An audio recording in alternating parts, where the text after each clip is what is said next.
आपको इस आधार पर फंसाया जाना चाहिए कि आपने कभी भी इस देश के 90% ओबीसी, एससी, एसटी, बहुसंख्यक जो आबादी है, जो माइनॉरिटी है, उसको आपने उसका हक नहीं दिया। आपको इस बेसिस पर फंसाया जाना चाहिए। क्योंकि तो स्वर्ण समाज के लोगों को आप लोग कैसे विश्वास दिलाएंगे कि उनके खिलाफ ये हमें कानून नहीं विश्वास दिलाने की जरूरत नहीं है। वो खुद से विश्वास करें।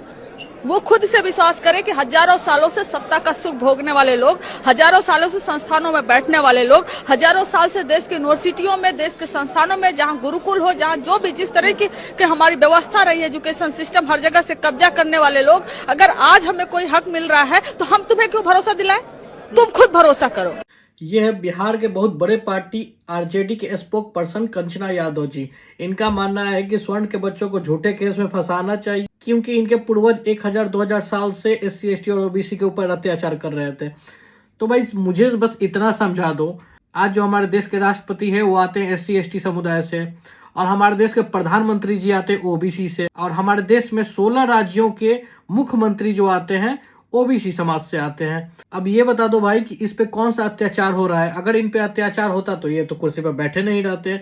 अब आपको मलाई भी खानी। दूसरी फैक्ट की बात ये है कि SC ST पर सबसे ज्यादा अगर किसी के ऊपर केस है तो वो है OBC समाज के ऊपर। 85% अगर किसी ने शोषण किया है SC ST समाज को तो वो है OBC।